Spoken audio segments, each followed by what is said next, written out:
All right. So you want to start this one, or I want her to start it. Wow. Okay. So, good evening. That's a great start. Welcome, Badger. Why, thank you. Thank you. Glad It's you good could to be come here. out. Well, I appreciate it. It's good to be here, finally. Yes. Yeah. For those who don't know, we've had a few delays in this process. I was sick, and then Justin was sick. Yeah. Or I was sick, then there was a weather thing, and then I was sick. Yeah, the weather was sick. Yeah. Yeah. And then Justin was sick, and now I'm finally here. And, Yes. and hopefully nobody's sick. Well, we all have been this week, Okay. Yeah. but I'm not anymore. Good. I think it's all I done. think I'm pretty good. Yeah. Yeah. I think we're all, finally we're all good. podcast friendly. Well, play- Mm-hmm. well, as long as the weather didn't keep changing, I think that was the biggest thing. Because we would go from freezing and snow to all of a sudden 60 degrees, and Yeah. then freezing and snow, and then 60 degrees. I It's don't like- know. I wasn't sick till I left your house last week, and I'm blaming your roommate. Yeah, that's why I blamed him for that. Mine too. Okay. Fair enough. Yeah. As long as feel- we know where to put the blame. Well, yeah, I think we're all three blaming Now, him. I don't know where Badger's blame runs here, but I'll go ahead and blame him, too. I yeah, don't know okay. the I was hoping you would. Might as well. Sure. I'll do Yeah. it too. Yeah. We're all blaming him. We all got sick from this one dude. Patient zero. Yeah. He's the Ebola monkey. You don't know how fitting that is. Oh, God. Well, Alright. I was reading on your Facebook, you consider yourself one of the last old school Tulsa DJs. Still play vinyl only? Not vinyl only. Not vinyl only. I'll do CDs Okay. as well, but I don't bring a laptop. Okay. And I do all the mixing manually. There's no sync button or anything like that. And I do collect vinyl, a lot of vinyl. And I prefer to work with vinyl if I can. But if I have to play something on CD, then I will. Gotcha. But yeah, I've got, I think, between 5,000 and 6,000 12-inch pieces of vinyl. Man. That's awesome. Yeah. In fact, have you seen any pictures of it or anything? No. Oh, okay. No, I haven't seen any photos of it. It Yeah, I sounds gotta like a see that. wonderland. That's an amazing collection. Thank you. Where do you put all that? There is a room that my wife has been kind enough to let me keep, just pile the music into. And there is a wall, basically, that... here, let me pull this up real quick. And how do you organize that? Very badly sometimes. I mean, it's... oh, where did I put that? Somewhere in here. There we go. I just find And- it so difficult to organize my vinyls. And keep Uh. them organized. It never will happen. There's It's- the wall. Oh my gosh. That's quite a wall. Why, thank It's you. a beautifully colorful wall. Why, thank you. For Yeah, those I'm of you gonna pass this listening, around, he's yeah. standing in front of the great Yeah. wall of vinyl. Actually, can you see me that picture so I can Yeah. put it on this Yeah, episode? that's Sure. amazing. Why, thank you. Wow. Now, that wall, you'll notice is divided into cubes, and it's Wow. actually 6 cubes tall by 7 cubes wide, and it holds roughly 60% of my collection. There's a bunch that are like duplicates and whatnot in crates over to the side and stuff, but yeah, that's my wall of records. And, Oh. yeah, I've been collecting. Well, frankly, I mean, since I was a kid, I've been collecting. But then there was this kind of a period where I lulled off, where I had these other interests and whatnot. And I got into Magic when I was 8, so I bought a bunch of Magic tricks, or my parents did. And then I got into the Atari, and I still collect stuff for the Atari, the old school one. Sweet. Yeah, I've got kind of over 300 games just for that, with the boxes and instructions. But that's a whole other Oh, discussion. wow. Oh, I got people Yeah. you need to meet. But then I got into back into pop music around the mid '80s, and then I got hooked on like the more European type stuff, Tears for Fears, and then I got hooked on Duran Duran, and then Depeche Mode was the big one that really just yanked me over into alternative music, and then it was right after that I got into the DJ industry. This is almost serendipitous the way certain things kind of lined up. And, But, and are you talking about Edge of Insanity or? this was before Edge Okay. of Insanity. I actually started in the industry in early '88. Okay. So I've been at it, 27 years now in the Wow. industry. That's a long time. Yeah, Yeah. I was very young. I was 3. Okay. Yeah. I was going to say that makes perfect For sense. those of then. you at Right. home, I was a mere 3 years old. Right. Child prodigy. Yes, it was difficult reaching the faders. But I was a geek in high school. I was a social leper. and I had a very, very few friends. And one friend that I had was a guy who was 2 years older than me, a gentleman named David French. And he had a very small, rudimentary mobile music show that he would take out to do dances and parties. He did like our school dances and whatnot. And I mean, he really put a lot of effort into it. And he didn't have a lot of money. He like the light show. Part of it was made of these wooden boxes that he had actually nailed together himself with light fixtures in them to flick the lights on and off, different colors. And it was a very ground up type thing. And he had a Valentine's party at a church coming up back in '88, where he needed somebody to make these free passes to get in, that he could give out to his friends and whatnot. And so he knew that I was a school computer geek, basically. We went to a very small rural school out north of Claremore. And it was, he said, hey, can you do these passes for me?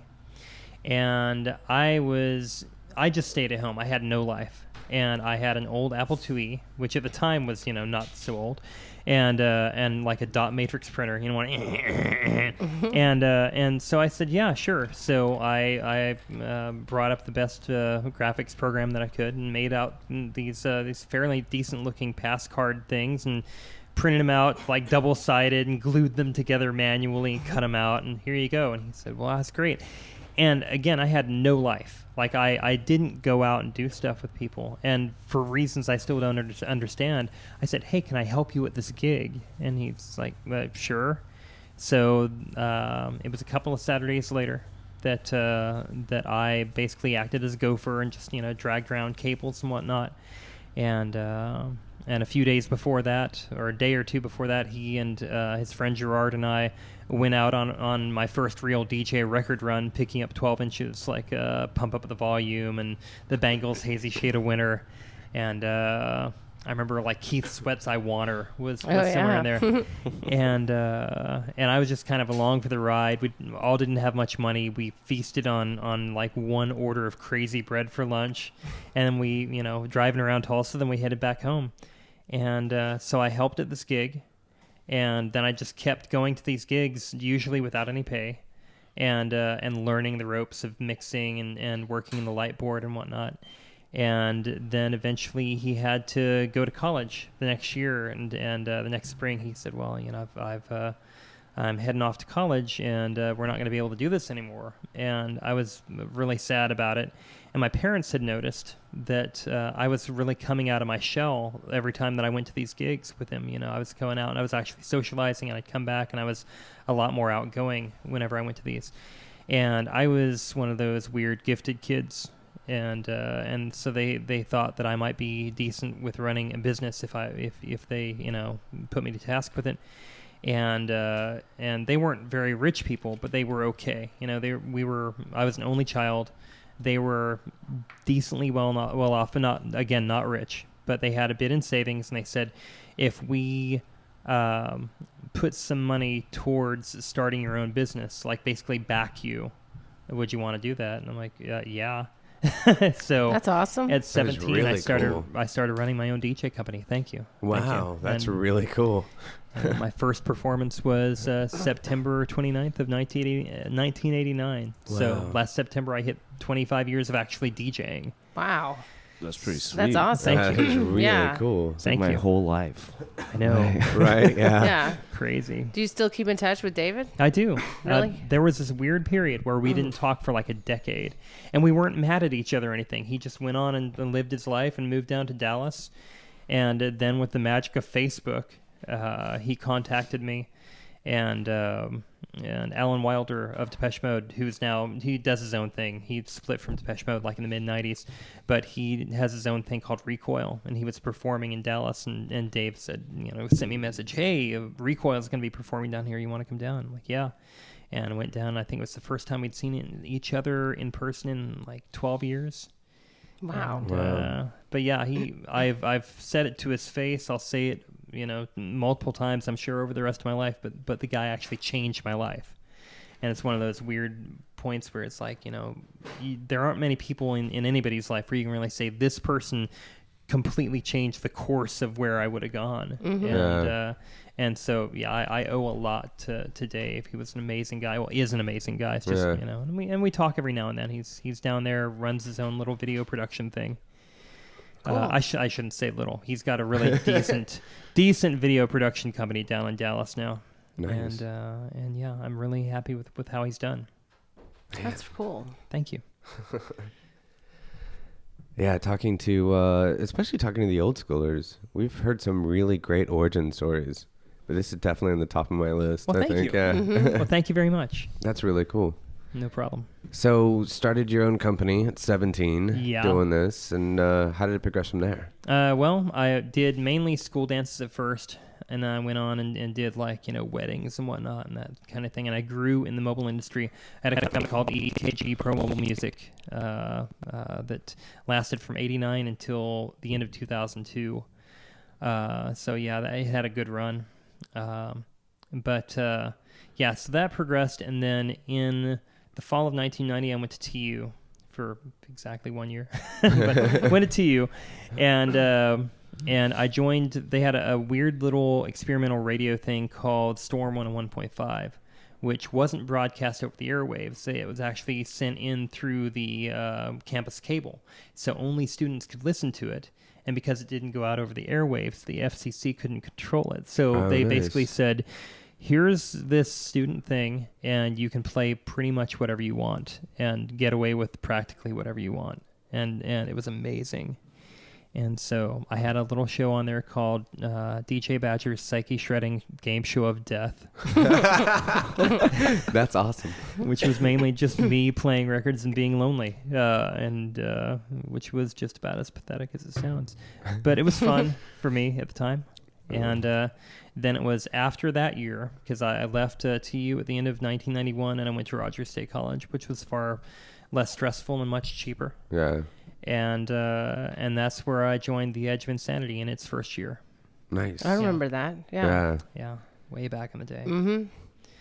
Now, I don't know what the Edge of Insanity is. It was like 93.1 or something, wasn't it? Yeah, it was alternative Or radio. 93 It was a radio show. station? Yeah. Oh, well, a show. Well, a station? yeah, it was, It was a station. program. Yeah. Yeah. Okay. Rogers State Radio back in the day. Well, they still do it this way. Yeah. But they have different slots for different types of programming. Right. And at the time, we had this kind of a void left around from when KTOW went away, or KTOW Progressive Radio, which was the best thing that ever happened to Tulsa radio. But that's a whole other story. Basically, it was just this amazing alternative radio programming that lasted from '88 until the very beginning, April-ish of 1991.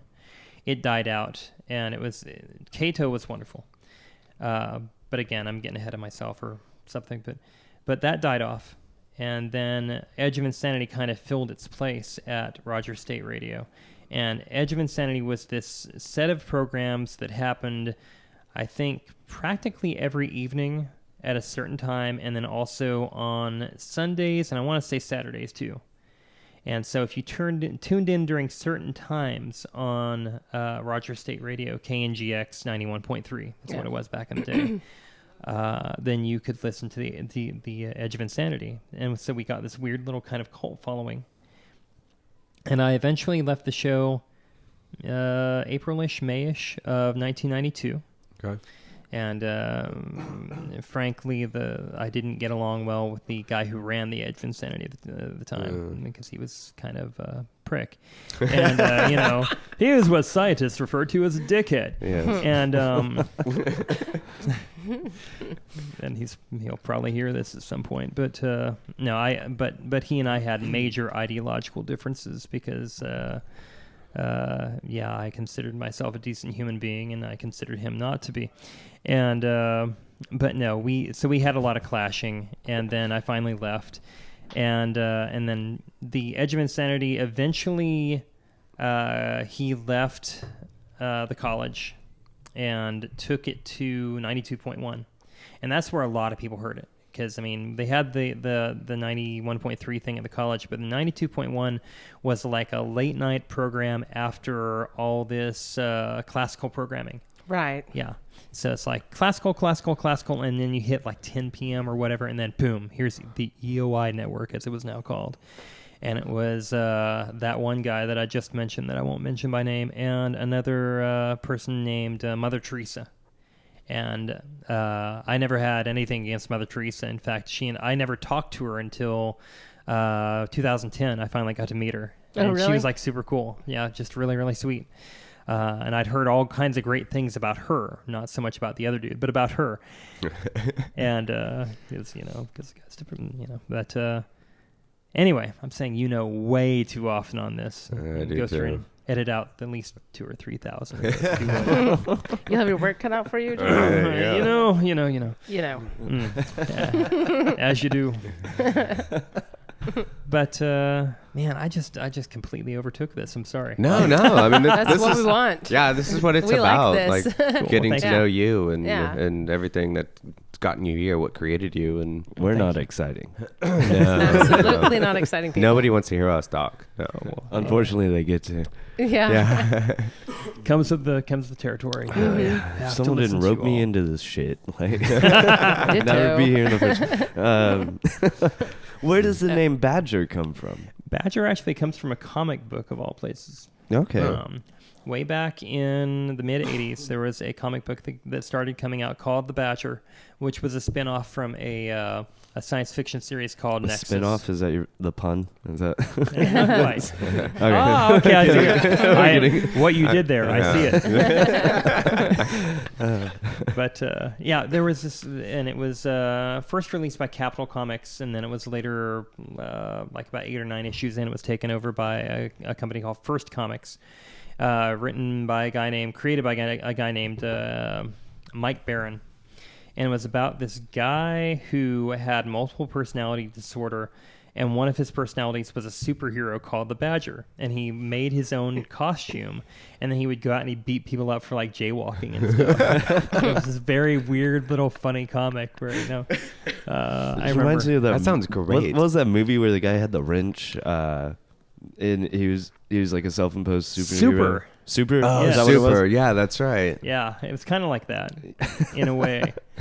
Did he have a weapon? He had kung fu. He was like a martial artist. Yeah. Okay. And the only real superpower he had was that he could have conversations with animals, and they were usually fairly irreverent. I mean, it's a very comical type of comic book, and it had some supernatural elements as well. Like he lived with a wizard that had been around for thousands of years that he met in the asylum, and because he was incarcerated or what's the word I'm looking for, committed for a while. And so he met the wizard there, and then they got out, and they had these wacky misadventures and it actually went for a long time. And every once in a while, they'll bring back like a Badger miniseries or something. But this comic was great. And I've read a lot of comics back in the late 80s. And I would bring them into school, and because I was, gifted, I would usually do a lot of my homework really fast, like before, And I was in Spanish class, and I had a fairly cool Spanish instructor. And basically he said, yeah, as long as you finish your work while the other kids are doing their work, you can go ahead and read comics in class. Well, great. But while I was doing my work, he liked comics too. So I would basically come in and let him use the comics, and he would read them while we were all sitting there working. And so instead of Guillermo for William, which is my real name, which is, originally I was signing all my papers Guillermo, which I'm sure I'm mangling the pronunciation. I can't roll my L's. Right. So it's a flaw. But I started signing them El Tejon, which is Spanish for wow, the Badger. And so he started getting a chuckle out of that. And then whenever I got to TU and got on TU radio, that's when I started using the actual DJ name Badger. Huh. So there's your big origin story. And There you now, go. That's a good one, yeah. That was a good one. I like Yeah. that. and I next week, the producers of the Badger comic will be suing my ass. Right. Yeah. I Well, just picture this Badger comic was like, does he talk to squirrels, and the squirrel's like, that guy almost hit me with a car, and like, I'll go get him. And It was kind of like that. Okay. It's like they would give him clues as to who, which way the bad guys went and that kind of thing. So yeah, it was Wow. kind of like, okay. it was weird. It does actually sound like it'd make an interesting movie. And with all these, comics coming to life, I wouldn't be surprised to see like a Badger movie. That would be fun. That'd be interesting. Yeah, I would, except it would also be, it would make me kind of sad 'cause I'm sure they would mangle it. Yeah, like there'd be that's something true. where I'd be like, oh, that's just not. That's not right. It's like The Crow. When The Crow came out, all the goths were like, this is the best movie ever. And I read the original Crow comics. I was like, this is a piece of shit. Because have any of you ever read the original Crow? No, I haven't. We are way digressing on this, and I'm sorry. No, it's That's fine. fine. Yeah. But yeah, for all of you who are fans of the original Crow movie, I'm sorry, but it's a piece of shit. And here's why. The original Crow comic was completely different almost from the movie. There's like 2 or 3 scenes in the movie that are actually from J.O. Barr's original story. And okay, spoiler alert. Do you all mind if I give you any No, go ahead. spoilers? Yeah. Okay. Have you seen The Crow? Yeah, of course. You okay? No. Yeah. Yeah. Saw it Yeah. saw it in the theater when it first came out. Yeah. Yeah, me too. Because Yeah. I was like, yeah, it's going to be great. And I Yeah. walked out, I'm like, wow, that blew. And, okay, well, the major differences are, for instance, in the comic, he's still alive. He lives Oh. through the assault. I mean, this is not a huge thing to tell you because, I mean, this is like detailed way early on in the comic. Yeah. That it was, and it's not like a planned attack. It was just a random roadside beatdown Okay. where they like raped and killed and then re-raped his girlfriend while he was like on the ground incapacitated and had to watch, and he went insane. And that was, instead of being the dead guy who came back to life, he's just a nut job who shoots himself up with morphine so he doesn't feel pain. Oh, interesting. And it's, I mean, the comic is so much darker. And it's my understanding J.O. Barr lost his fiancée or something, and the book was his way of, or the original series was his way of coping through that. Huh. And I don't know how she died. I don't know if I don't think she was murdered or anything, but Yeah. you know. And so it's an extremely dark miniseries, the first one. And so like he's a cutter and he's like drawing pictures of the Cat in the Hat on the walls, and it's really and he can't see the world through the eyes of the crow, like, you know. Right, yeah. But he has hallucinatory conversations with the crow. Like, you know, he'll see a crow show up and say, you know, oh, here's where it gets really bad for you, you know. And this Right. is just very, extremely, very dark, very creepy, and a wonderful story. And then when I saw the movie, I'm like, oh God. Yeah. And What a cheeseball version of that shit. Exactly. Come on, what are you doing? What did you people do to this? Yeah. And then I got to meet J.O. Barr in 1994. Oh, that's really cool. Yeah, like it was shortly after the movie came out. They had him at like a Trek Expo or something. And the only reason I showed up at that thing was just to meet J.O. Barr. Really? And I brought in like all this, you know, and back then I was a lot tackier than I am now, which isn't, well, I guess saying something, but but I brought like way too much merchandise for the guy to sign. Right. You know, and I'm like, here, pff, Yeah. Sign all these. yes. Yeah. And the guy, he was gracious enough to actually sign it. But like as I'm approaching him in line, you could tell the guy didn't want to be there. He was just sad. It's like, God, what am I gonna do? You know, I just can't wait to leave. It's just the look on his face. He wasn't saying these things. But you could just tell. And this is back when like the people signing stuff could actually like smoke at the table. So you're just sitting there just puffing away and just waiting for, you know, the end to come. And so I show up and I'm like, hey, hi, I really like your, you know, this is great. Thanks. And I'm like, so what'd you think of the movie? And I'm like, oh, please. I'm like, please rip into this shit like a bag of Fritos. And he's just like, I thought it was pretty good. I'm like, oh, you goddamn sellout. You know, I didn't say it, but in the back of my head, I'm like, how much are they paying you to say Yeah, I this? was going to No say. kidding. Yeah, I thought it was pretty good. Like, oh, dude, they mangled your stuff.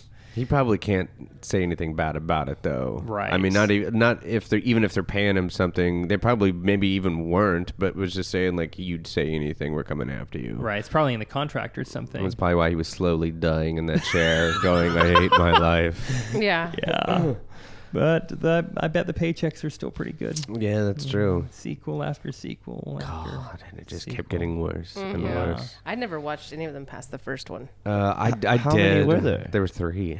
Oh.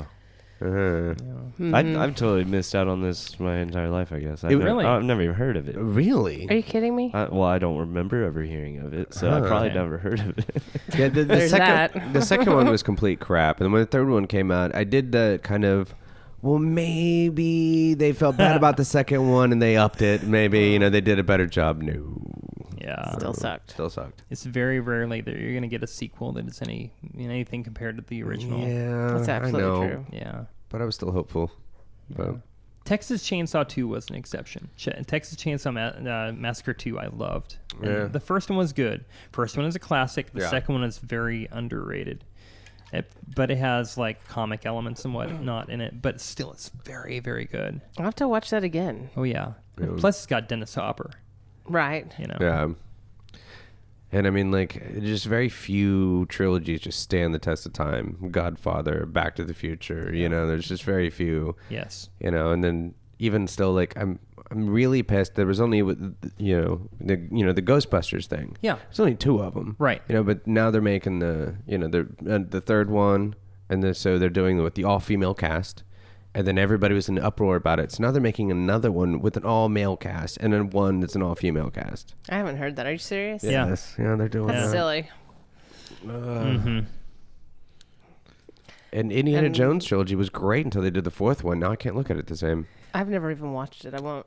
Oh, please I don't. won't. You'll ruin your I'm life. not going to. I was one of the 4 or 5 people in the country who actually enjoyed the 4th one. Really? I did. Yeah. Are you talking about the one that was the latest? Yeah. Mhm. I liked that movie.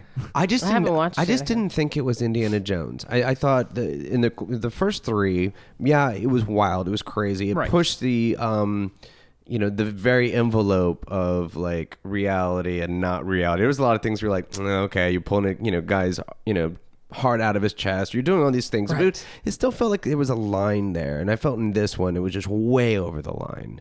I mean, the refrigerator scene and other scenes, I'm just like, okay, I think you just stepped over that. And I didn't really feel like it was Indiana Jones. I felt like it would have been a great movie if you would have just changed the character and put it out. But I just didn't, to me, it did not feel like Indiana Jones. I can understand that. Although, in the back of my head, I was thinking, well, Indiana Jones was kind of based on, or the spirit of the old like 1950s serials, where the kids would keep going back to the theater to see. They'd leave it with a cliffhanger. The next week, the kids would go back for the next chapter. or whatever. Right, yeah. And so it was based on goofiness. You Yeah. had these over the top moments, like the refrigerator scene. Yeah.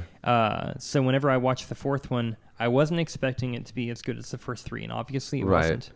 But I was going into it thinking, please at least let it be entertaining with some suspense, some decent acting, and some scenes that kind of make me go, oh gosh. Yeah. And it did that for me. So it met my expectations. I enjoyed it, but I can definitely see where there was room for criticism. Yeah. It just didn't seem like Indiana Jones movie to me. Yeah, I And can then- understand. And then I understand that, trying to get it to modern times and whatnot. But aliens, really? Come on. I don't Seriously? even have to watch it. Oh. Everything's Oh, you going to should. aliens now. I know, It's- but I mean, it's just like they were jumping on the bandwagon. I was like, surely you could have come up with a better idea to me. But I think they were just trying to modernize it too much. I really didn't mind the aliens. Yeah. He likes it. Let it Yeah. go, Justin. It's Just okay, Let it I'm go. just saying. Let it go. Who doesn't Your like opinion is aliens? valid, but Once you Yes. throw aliens into We- your story, anything can happen. anything's Anything possible. can happen. Indiana Jones and Anything's aliens, possible. come on. Yeah. Well, they did Cowboys versus Aliens. Come on. Well, that was fine, but it wasn't Indiana Oh, that Jones. was okay. I liked was that pretty actually. dumb, I thought too. that was No, entertaining. yeah. The I Valley haven't of seen that. Guanji with the Cowboys versus the dinosaurs. No, that's Well, a a movie. Oh man, it's a really bad movie, but it is a movie. But It's a Cowboys movie. versus dinosaurs. I have not Yeah, seen they're like this. roping these claymation dinosaurs and stuff. Oh, It's like, wow. and on a horse is like, that's a bad idea, dude. Like that dinosaur's just gonna drag you. Right? Wow. You can't tie that dinosaur down. I've All right. not heard about this either. So I'm going to leave it as touch the Gremlins and I'll chop off your nuts. If they reboot Gremlins, It's bound I'm to done. happen. I'm done. It's going to happen. They're rebooting the Garbage Pail Kids though, That'll be that's interesting. and Pess is gonna be the director, who's just won a bunch of awards for his short films that he does. He does these animations, as stop animations, and so I'm really excited to see. It's some really cool material for this guy to have his hands on. Interesting. It might be cool. wow. So, Right. So music. I was going to bring it back around This to is after. music? Sure. Yeah, we're talking about everything. Yeah. So after Rogers State, Yeah. then where were you headed after that? Well, I took the normal 4 years that most people are expected to use for a bachelor's degree, and I managed to squeeze that into 10. Excellent. So I played musical colleges for a while. I went to TU at first, went to Rogers State, bounced over to NSU, and then I had this like little emotional breakdown period where I'm just like, I really don't want to go to class. I just want to stay in here and play Doom, which is what I did. And then I left NSU in a state of horrible shame. But I was still doing the mobile DJ thing, and I kept the mobile DJ company going until, like I said, 2002.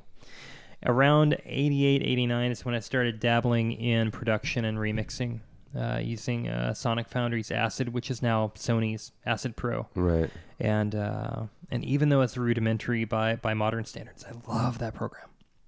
And so I was doing, electronic tracks of my own. I was doing remixes and going into remix contests. I've remixed stuff by Berlin and Lenny Kravitz, Oleander, Frou Frou, which was the group that Imogen Heap was Right. originally, or the duo that she was originally in, and that kind of thing. So I started doing the production, and also I got a day job, like an actual decent day job, which made my weekend time a lot more valuable, and scarce.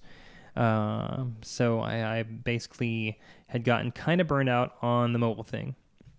I said, okay, we're going to go ahead and I'm just going to kind of let the mobile company die a quiet death. I'll work on production and remixing, and then I might get into club DJing after that. And so, like I said, that was end of 2002 when I did my last EKG gig. And then 2003, I DJ'd the after party for the first Blue November Film Fest over at the Gypsy Coffee House. Okay. And then it was the next year, I think it was, that we had this weird, sick little party. A friend of mine and I DJ'd called Mary-Kate and Ashley Turn 18. And I feel like I remember that. yeah, it was Mary-Kate and Ashley Olsen. It was this running joke. Okay, I need to backtrack a little bit. All right. 2012 is when I started going, or I'm sorry, 2002 is when I started going to the Gypsy, and I love that place. 2003, I started performing an open mic night there. Okay. And doing poetry and just really sick, twisted, little odd poetry. And one of my more famous, so to speak, among the Gypsyites at the time, was a piece called A Disturbing Confession, which was about a theoretical threesome with the Olsen twins. And it was just really messed up. And I didn't, at the time, I didn't actually check their ages before I made up this stupid little poem. Yeah. And then I checked the ages. I'm like, oh, okay. Well, I guess they're turning 18 on such and such date, which I think was like in April or May of 2004. Okay. So then every time that I went up to open mic after that, because I just started going on a weekly basis and people got to know me, and the first thing that I would announce before I did any performance was like 183 days until Mary-Kate and Ashley turn 18. And then everybody would laugh because it was like this weird little inside joke. By the way, pedophilia is bad and I'm not into it. That was just, Right, yeah. I should probably put out that disclaimer. I'm not in, no, I'm not, no. It was just a joke, people. The truth comes out on this podcast. I Right. know. It does. It does. You never know what you'll admit. The juiciest podcast so far. Yeah, this one's getting good. Listen to his dark admissions. But no, and so then I found out that their birthday was on a Sunday. And I talked to Bradley at the Gypsy, the owner, Bradley Garcia. Yeah. And I said, I've got all this DJ equipment still around. And they are turning 18 on a Sunday. And, we have this weird ongoing joke about it. Why don't we have this huge party on the Saturday immediately before, basically so that we count down to midnight. Oh, nice. And he went for it. So I brought up like tons of lights and sound and whatnot. And DJ TMJ, who's a longtime friend of mine, who doesn't DJ very often anymore. He's down in Oklahoma City now, or actually, I forget, Chickasaw. He'd probably kill me for not knowing. Somewhere down there in the OKC area. Okay. But he doesn't DJ very often anymore at all. But anyway, he and I did this big presentation with like flyers and a raffle and all this. It was just this weird, bizarre little extravaganza. And so I kept doing that. Or not that, but I kept doing little off and on parties at the Gypsy. And then through very odd circumstances. A lot of stuff in my life happens through weird circumstance, just happening to know people and getting, the opportunity. I guess everybody has stuff like that. Mm-hmm.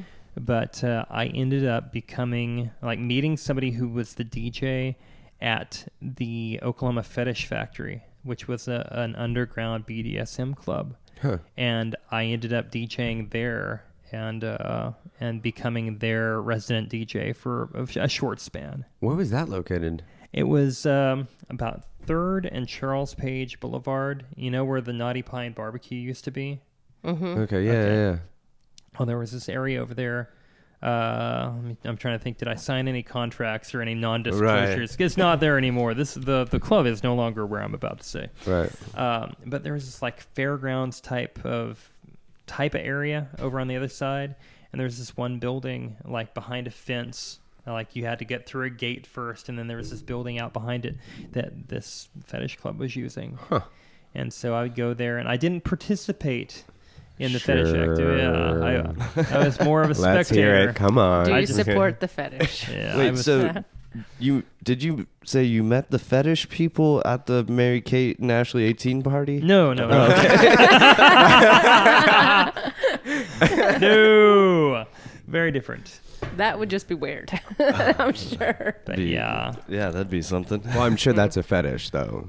Probably. I'm saying. yeah. One that's very, very, very wrong. Very wrong. But yeah, and I met I had 2 different people from the club. One that said, hey, I'll talk to the people there about possibly getting you to DJ. And then it just so happened like about a week or 2 later that I was at the Gypsy, and I happened to run into a guy who's like, I'm a DJ too, really.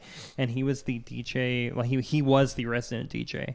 And then I went in that first night, and good and horrible things happened. I was going to say, like, what was your reaction to seeing that for the first time? It was interesting. Yeah. That particular night, I'm trying to, am I at liberty to say any of this? Probably, so I don't care. Right. But I don't talk to that group anymore. No, that particular night was them teaming up with a swingers club to basically have like an orgy night. Interesting. And so I was like in the corner of the room, just kind of looking around, DJing an orgy. Wow. Which I've never, I've done twice. I must say I've never done, but no, I actually have twice. I mean, but I haven't done in over 10 years now. What's the soundtrack to an orgy? Yeah. What were you playing? That's a good question. Well, originally, the stuff that I was playing, or the stuff that I had brought to play, was mainly older alternative stuff. There was a little bit of newer stuff, some like trip hop, whatnot. They were big fans. The Fetish Club was big fans of things like Old Ministry. I was going to say like some Skinny Puppy, Front 242, Pig Face. I'm like, that's what I'm imagining. Right. Yeah. My Life with Thrill Kill Cult. Yes. That kind of thing. Yeah. KMFDM and Yeah. Love and Rockets. Do you have to turn the volume up a little bit to get over their noises? It was no. Drowning them out. It was. I think this is about to fall off. My mic is falling off the table, ladies and gentlemen. I've messed around with it too much. Well, Don't unclamp your mic. I'm a compulsive mic wiggler. That's not a euphemism. This is the first time this has happened. Right. Righty tighty, lefty loosey, Milo. Yeah. It's upside down. Yeah. Take it Thank easy. So yeah, I can only imagine like how weird that was, because I've never been in like a fetish club or anything, so I don't even know what to expect. But I don't know if I'd even want to be in one. I don't know. It would make me feel very uncomfortable, I think. I'd need just because I need a plastic sheet in front of my DJ booth. Just for overspray. Yeah. Well, the suit, the 3000. people think one thing about orgies, and this is the first time that you've had an orgy discussion at the Yes, okay, on the podcast. absolutely. Okay, great. We're incredibly on the edge of our seats right now. We're all so alert We're all right just now. like, what? Tell us We're more. like scooting Tell us in. more. Tell we us need more, to hear the story. Can I get less chair? Yeah. Hold on, I'm gonna get some popcorn going here in a Yeah. second, and Tonight we're going to be discussing such musical topics as Indiana Jones and orgies. Okay. Well, one thing that's important to know about orgies is that the people that you, at least in my experience, at the 2 orgies that I was fortunate enough to attend, or unfortunate enough. right? Yes, Yeah. is that the people that you see at orgies are by and large the people that you would never want to see at orgies. Right? So there was a lot of ding ding ding ding ding ding ding ding Yeah. demographic Right. at this particular event. And in fact, that played into the downfall of the other DJ and to my favor. Yeah. Well, now you got to tell us how that happened. Here we go. And this is kind of a tragic story, kind of a victorious story. But here's what happened. The other DJ was, and it's another thing where I really shouldn't name him just out of Right. respect. Okay. But he was this. A lot of people really liked him as a person. I did not know him well. I thought of him as an odd toad-like creature. Okay. And so I'm there. I bring up my music. He was a fairly newbie. I mean, he was as far as DJing. I think he'd been DJing for a few months. And so I was there, and I'd brought in my light show, and Tim, TMJ. Actually, TMJ was nowhere to be found. He was not at this orgy. But a guy who looked an awful lot like TMJ was there. Okay. Okay. And just for the record, Right. yeah, he would never be caught dead at one of these things. But me, the type of person I am, You were there alive. Yeah, I was Yeah. like, hello.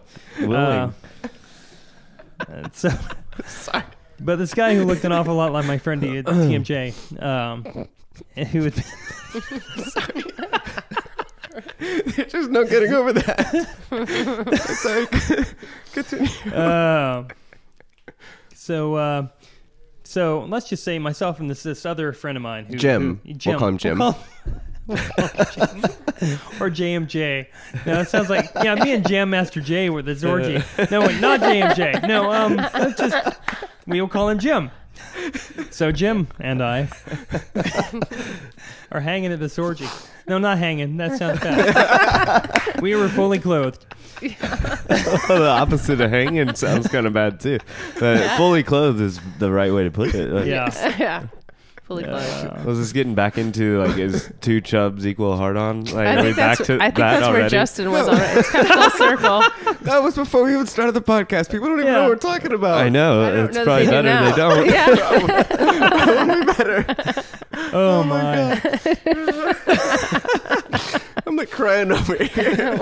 After this goes on the internet, I'm gonna have like 4 or 5 different people hunting me down and killing me. Just, Well, at least we had the pleasure of meeting Yeah. you and hearing these stories before that happened. so myself and Jim, we were hanging out with the other DJ. I'll just call him DJ Toadboy. I like it. That's mean. That's really mean. It's extra mean. I'll tell you why it's extra mean in a little bit. Right. But he was, like I said, fairly newbie. And so Jim and I, but we'd been in DJing for a long time. And and Toadboy was like, I feel bad even saying that, but it's just that's what. Let's just call him TB. TB. It's Yeah. TB, like tuberculosis. Yeah, Even that's- better. So TB. So Jim and TB and myself were at this orgy. And but TB, he's showing us his record collection. I'm like, yeah, cool. And he's asking us, as more experienced DJs, would you play this or not? And if I'd never played for this crowd before, but I'm giving him my suggestions. And are any of you familiar with a song by the Revolting Cocks called "Beer, Steers, and Queers"? Yes. Okay. Of course. And okay. No, It's I'm basically- not, I don't know anything. Well, just so you know, Milo. it's the song that in the very beginning it either samples or I don't know if they actually sampled from the film or if they like redid the vocals themselves and sampled it in, but it's like Deliverance samples from the film Deliverance, which is from a scene where Ned Beatty gets raped by a bunch of rednecks in the woods. Have you seen Deliverance? No, of course Wow. not. God. Wow. Spoiler alert. What is happening? Hey, Yeah. I'm probably not gonna see it. But Okay. Well, you should. It's a classic. Yeah. It's a good movie. Yeah. But Burt Reynolds is in it, and it's about these guys who go on a floating trip. Yeah, and things go horribly wrong. Okay. Yeah. Anyway, so this song, this Beer, Steers, and Queers, and forgive me I don't mean anything bad by saying that's the name of the song. Right, I can't really get absolutely, around it. So it's a very heavy industrial song that basically is making fun of the deep woods South hillbilly type of individual, and so anyway, and it's very, very heavy. Very, it was like one of the guys in Revolting Cocks was one of the guys in Ministry. So if that tells you anything. And so anyway, he says, "Hey, well, what about this song?" And I'm like, it's an interesting song. I mean, musically, it's a good song. I forget exactly how I put it, and Jim agreed. And we both said, but I would not play it. And Jim's like, yeah, I certainly would not play that here. That would be a very bad idea. And we both like very emphatically said no. That would be a just very bad plan. Mm-hmm. It's like the worst song to play. Right. So, he asks about a few more.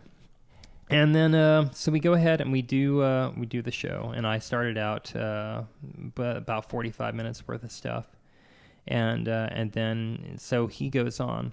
And for those of you who don't know, I actually prefer to perform. To this day, I prefer to perform using turntables. I'll use CDs when I need to, but I'm very old school about it. I'll use turntables at any given opportunity. I mix actually manually without using a sync button or a MIDI controller or a laptop of any kind. I prefer to do things by hand because that's the way I've always done it. Right. And there aren't many like that anymore. But so he was also doing it from vinyl, like obviously, and so he goes on, and Jim and I would just walk off to do some sightseeing because hey, Right. You're out of Norway, you might as well look. Right. So and start perusing. What the hell's going on over here? And so I forget what TB started his set with, but then I hear somebody there, like in the far background, yell, and it was somebody definitely of the rural persuasion, like, play some fucking real music. Okay, just kind of shrug it off because I'm not the one behind the turntables. Right. And then the guy goes ahead, and a few minutes later, just 2 or 3 minutes later, Jim and I are walking around, and we hear the very beginning opening samples of like, hey, city boy, why don't you drop them pants, which is the beginning of Beer, Steers, and Queers. And I look over at Jim. I'm like, this is where we leave. Is this and even though I knew the answer, I'm like, this is what I think it is, isn't it? He's like, yeah, it is. And I just start shaking my head. Oh God. And then it was owned by a couple, and the husband of the couple came in kind of a panic a few moments later and said that TB, it's like, we've got to get the song off right now, and TB is saying that he doesn't know how to turn it off. Really? Right, yeah. Yeah, like he uses a turn. He knew how to hit the start button, which also coincidentally happens to be the stop button. Right. All right, so I walk back in, and I'm just furious. Because not only is the guy being a dumbass, but also he defied, right. what he was told earlier. And I walk in, and I just take the crossfader, I switch it over to the empty turntable, so it just goes, just silence. I look at him, and I go, there. And I just walked off. I was just pissed. I was in badass mode. And so I walk off. And then he goes ahead and plays something. And then 1 or 2 songs later, he starts playing a track that I didn't recognize, which ended up being one of Jean-Michel Jarre's Oxygen series, which is kind of a new agey type of 1970s, 1980s type of thing. Okay. And this track, if he put it on, which apparently was his wont to do, it would play for over 30 minutes. Just this one track, Wow. which then gave him the opportunity to just walk off, leaving all the music and equipment unprotected. Oh. And so he just and I remember hearing the song. I'm like, what is this? And somebody says, yeah, it's Oxygen. It's like a 30-minute track. What? And then TB starts walking through the crowd, just practically strutting. And he walks by me and I'm like, dude, what happened? He looks at me. The guy pissed me off. Dude, you don't play things. I remember specifically in my head, you don't play things out of anger. You just don't do it. And I just like shouted that at him, and he just walked by like I wasn't even talking to him. And then I like, went to one of the owners. I'm like, what's, and they're like, oh, he's high. He is often. Oh, okay. Well then. And then, yeah. So I'm like, well, he just, he just left my stuff completely unprotected. So I'm heading back there to take back over. Okay. And so I go back up there. I start playing music. And then I told them, because what I had played beforehand was actually getting a decent, I wasn't playing any country, but I was playing at least decent stuff. Yeah. And I said, if you want me to, I'll go ahead and play the rest of this gig. Okay. So what I didn't realize, though, is that what I meant was I'll play the rest of it. He's done. Right. And what they thought that I meant was I'll play the rest of it. He still gets to hang out and party for the rest of the evening and have fun. Oh. And I was pissed.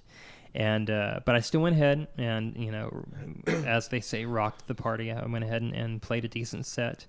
But I was still kind of fuming inside. And I knew that I was doing a good job. And I knew deep down I was doing a better job than this guy. Yeah. Than this guy probably ever had there before. And so I went to them a little bit later. I'm like, here's the deal. And I said, I would love to come back and perform again. And they're like, yeah, we'd love to have you. You're doing great. Okay. But here's the deal. If I ever perform here again, he's not to be on the premises. I said, wow. I'll perform here only if he's not even allowed in the building. And they thought about it and came back to me and like, okay. So that's how, so that's how I started fairly brief. I mean, it lasted maybe a month and a half or so of just going up there and doing gigs. And it was fun. Yeah. And any time that I was there, I mean, it's not like I would show up and he would leave. Right. It's just that, if it was my night to be there, he just wasn't be respectful enough to not show up and cause a scene. Yeah. But yeah, I was, and then he went around saying, it's my understanding, I shouldn't say definitely from a legal standpoint, but it's my understanding that he went around saying that I ruined his DJ career. Oh, wow. And that somehow me doing that and that his entire career was gone. Right. I'm like, dude, you asshole. Yeah. Why did you do that? The dude did it. He could have been the next Tiesto, man. But I mean, you're right. You never play out of anger. And, right. And to me, I mean, I would never do that anyways, but I would definitely never play songs to piss off, a crowd, especially not in like a fetish club, because they probably got chains and whips and like giant fucking dildos. I mean, how would you explain to anybody the next day, like, what happened to you? Nothing. Got a black guy from Black Dildo. Yeah, exactly. Got this imprint of this fucking cock on your head because somebody bashed you with a giant dildo. I mean, come on. Like, it's a long story. Yeah. I ran into a fucking door. Going to work with a do-rag on your head. Just shut up. Right. You don't want to know. But yeah, he's dead now. And, R.I.P. Yeah. R.I.P. TB. Yep. And that's why I feel kind of bad talking badly. Is he about really him. dead? He actually did die like a year or two ago of natural causes. Oh. He had an issue and dropped. Wow. And that's when, I mean, and you know how on Facebook people, I'm sure you might have seen this before, where somebody dies and immediately everybody's their best friend. Yeah, absolutely. And so, this guy died, and suddenly so many people were just like, oh, he was such a nice guy. And then I talked to a couple of people, and I'm like, well, about, the thing. And they're like, yeah. But the thing was, he really was a nice guy. Like, really? Yeah. He would do anything to help you and blah, blah. Huh. I'm like, seriously? Yeah. I'm like, 'cause I thought the guy was kind of a dick stain. And they're like, no, he was a really nice guy. Oh. Okay, so, it might have been a bad night. Yeah. Might have just been that he was just new and easily offended, especially when in such an altered state. Yeah. But yeah, so it's, and he had, when he died, he had finally kind of gotten things under control. And he had a wife and kid, and I did feel bad for them. And I felt bad for him, too. I mean, it's not like I held, animosity against the guy or anything. I mean, it was just a bad experience. But, so hopefully he's at peace. And, hopefully his wife and or his widow and his daughter are doing well. I mean nothing bad towards them. Right. But it was just a very bad experience. And one out of which I get a few chuckles. Yeah. Going back to the show, though, I was just kind of curious. Was it a good paying gig? Like the fetish club? Yeah. No, I was saying, okay. It was more like for the amusement. Yeah, pretty much. It was for the sightseeing and get to know people. It was for the networking. Right. It was for the BDSM networking. Right. Yeah. And I did get a few friends out of it. Yeah. And just it was not a horrible experience. It was and I definitely saw some weird shit. Yeah, I that some of which I can't scour out of my head, and some of which I'm like, I don't mind keeping that part in my head because she was hot or whatever. Right. You take good and the bad. When you meet someone in that kind of circumstance, is there just like this special bond between you? Like, I know your secret. Yeah. Yeah. Brothers fly. I've seen you in compromising positions, and kind of. Yeah. I mean, it's it's not like you can just see somebody out at the mall and say, "Hey, remember when you were beating the shit out of that guy last weekend?" Right. You kind of do the Fight Club nod. Yeah. Yeah, you don't talk about I can it. see that, yeah. Right. You can say, so that thing last weekend that was went down pretty well. Yeah. Okay. Cool. All right. So, where did your life take you after that? Like, this has been great so far. I can't wait to know what happens next. And then I joined a monastery. Right. I did nothing for 8 years. Became DJ Monk, and then. Yeah, I think there's a DJ Monk out there. I might Is be there? wrong. There Maybe I'm probably wrong. is. I'm sure. Probably. No, I did not join a monastery. I still did like little things like the gypsy from time to time. I mean, I was almost dormant, not quite, but for a little while, I just did. Every once in a while, I would put on a show here or there. And then it was around 2009 that I did my first real big club appearance. Okay. There was a party that was called True Faith. It was a combination of mainly like a Cure tribute and a New Order tribute combined. Okay. And I'm much more of a fan of 80s, 90s stuff than anything else. I'll play a gig with some modern music incorporated. But when it comes down to it, I would much rather play something like 80s Prom, which I'm doing this year, and I did a couple of years ago, and that 90s Party, which I haven't been asked this year, but Okay. I did it for the last 2 years. And the retro things I always just love to do. Yeah. And so as far as that goes, I was asked to do this True Faith party, and I did that. And then from there, I got some exposure there in that club scene, and then got asked to perform at the Assimilation Depeche Mode tribute. Oh, cool. And that was also in 2009. And that was a lot of fun because Depeche Mode's my favorite group. Yeah. By far. Like, I've seen them 9 times in concert. Wow. 90, 93, 94, 98, 2001, 2005, 2009, and twice in 2013. Nice. Yeah. And I've been collecting them since 87. And I think that I'm probably one of the biggest collectors of their work in this part of the country, or at least in Oklahoma. Just in the 12-inch vinyl, I've got over 300 pieces of theirs. Wow. Yeah. That's Holy impressive. crap! Yeah. Yeah. So, and I've never gotten to. Well, I got to meet Alan Wilder in 2010 when he did the Recoil show. Okay. But I've never gotten to meet the rest of them. And Huh. I'm not one of those obsessive fans where I'm like, I've got to meet him someday. But it would be cool. It'd be really cool. Yeah. Yeah. But For you know, sure. I'm realistic about it. Right. You know. And besides, what am I going to say that I haven't heard before? Right. You're such an inspiration to me. Yeah. Yeah. Get in I line. love your and, I love your music. Yeah, we know. Yeah. That's why you're That's here. why you're here. Yeah. But anyway, so I got to do that the Depeche Mode tribute night, and then from there, did a few other just club things here and there, and then the next really big thing was in 2013 when I got asked to do 80s prom. Yeah. And I was just honored for a number of reasons to get asked for that, and then pretty much here I am. We've got just about gotten up to the current day. Which kind of brings us to these posters in the middle of this table. Yeah, Mm-hmm. You have an old school techno night coming up. I do, in fact, and I'm glad that I brought the posters because I'm a shameless attention whore. Let me promote myself a little more. Not that I'm not already on the podcast. Yes, we do have something called an old school techno night coming up, and it will be on March 28th. And it's the first gig that I've actually presented in about, I think, 2.5 years, perhaps. Okay.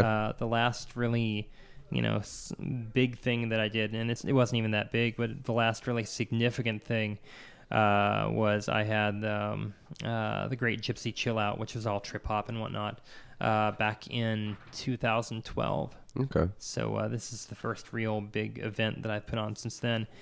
And it'll be myself, DJ Kayem, who used to go by Sephiroth. He used to DJ at Tokyo, or let's see, Tokyo Does Tulsa. Yeah. Or wait, No, it's Tulsa. Oh my gosh, Tokyo in Tulsa. Tulsa? No, Tokyo Does Tulsa was a film. Right. Tokyo in Tulsa was an event. Yes. And so, sorry. That. Yeah. And I just feel like I've disrespected him because your little thing you did, that Tokyo Does Tulsa thing. Right. But it was a No. really big deal, Yeah. and still is. That still goes on, right? Yeah. Every year. It's huge. But he did a lot of those, I think. And he hasn't DJ'd live very often recently, in recent years. But he was one of the first people that I went to about this because I knew that he was into at least more modern technological music, Okay. or electronic music, I should say. And that he had a fairly decent viewpoint as far as not being too commercial. I hoped that he had a good knowledge of old school stuff, which he seems to. And then he was the one who turned me on to jazz. Yeah. And I had, in no disrespect intended, I had never heard of jazz before. And he said, yeah, there's this guy named Jez who, he's a younger guy, but he loves techno. Like, he's just crazy about techno. I'm like, really? Okay.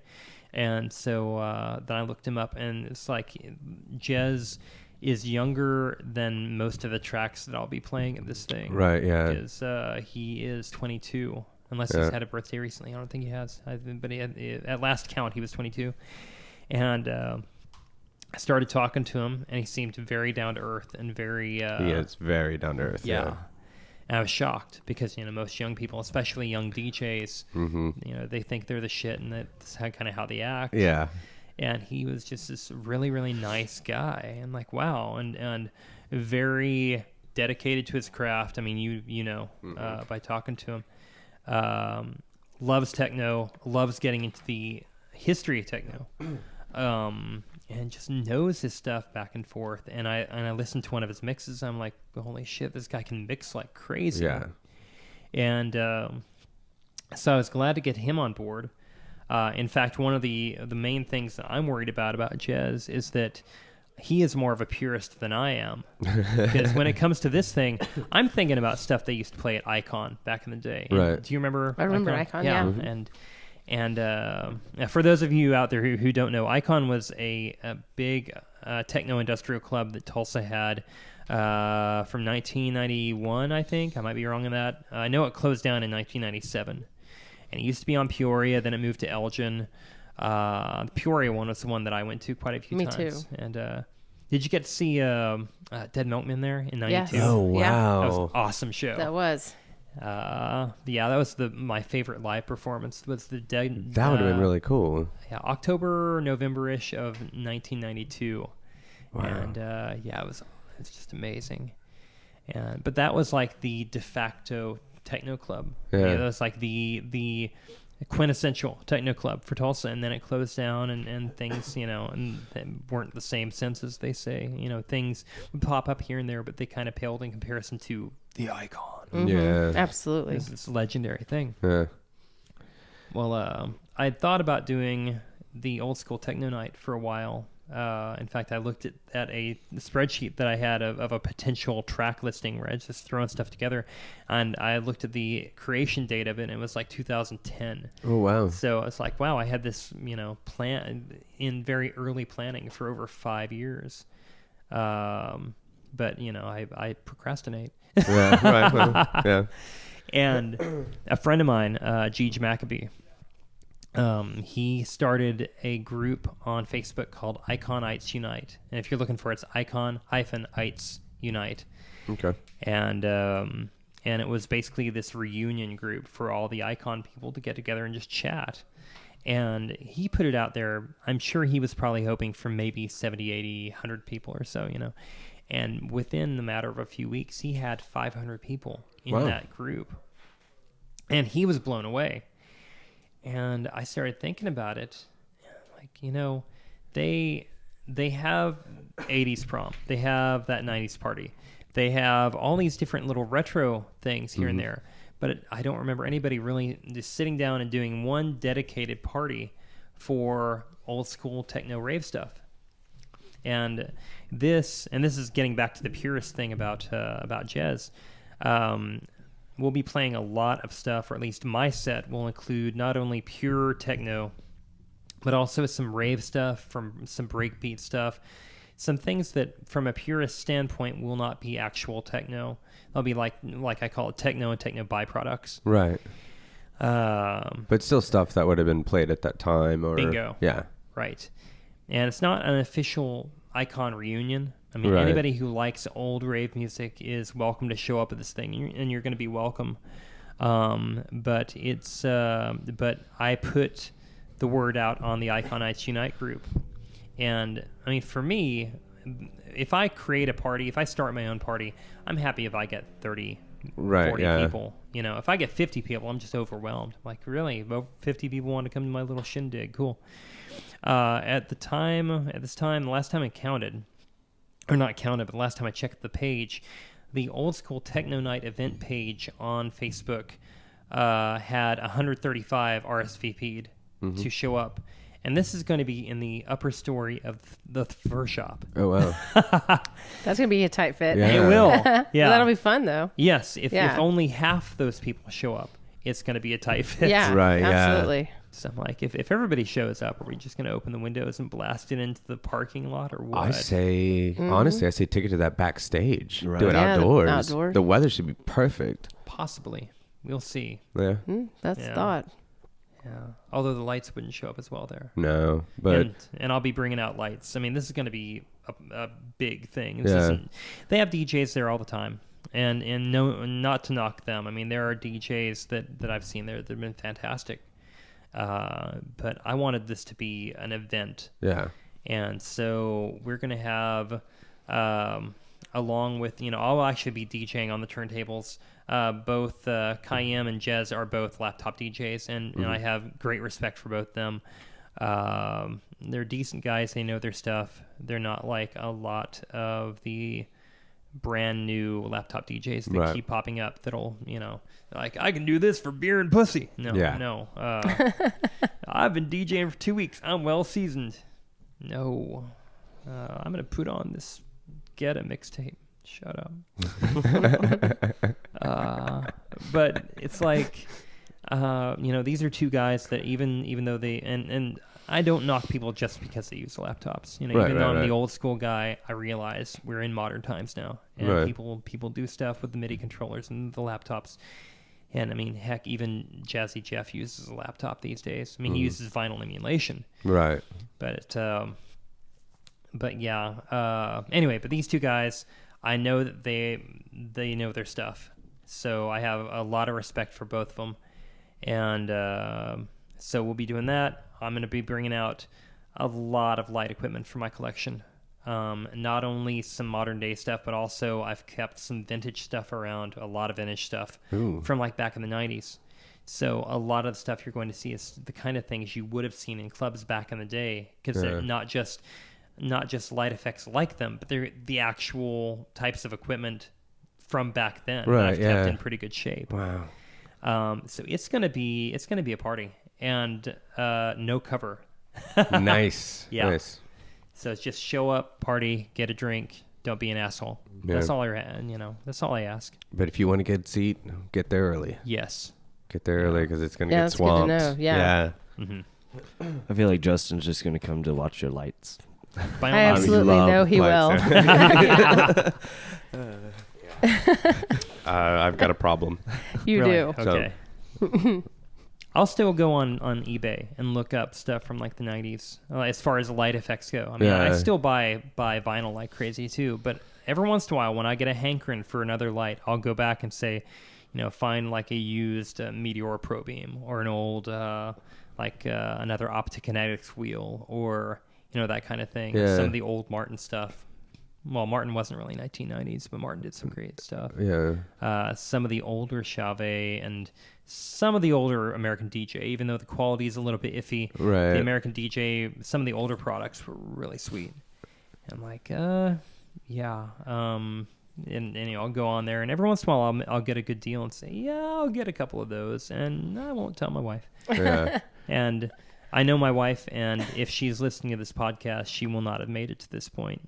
Right. So there you go. She will have She would have turned it Nice. off about the orgies and went, no. around there. Probably. Well, She'll make it about 20 minutes in, if that, and she'll be, okay. But we're pretty entertaining.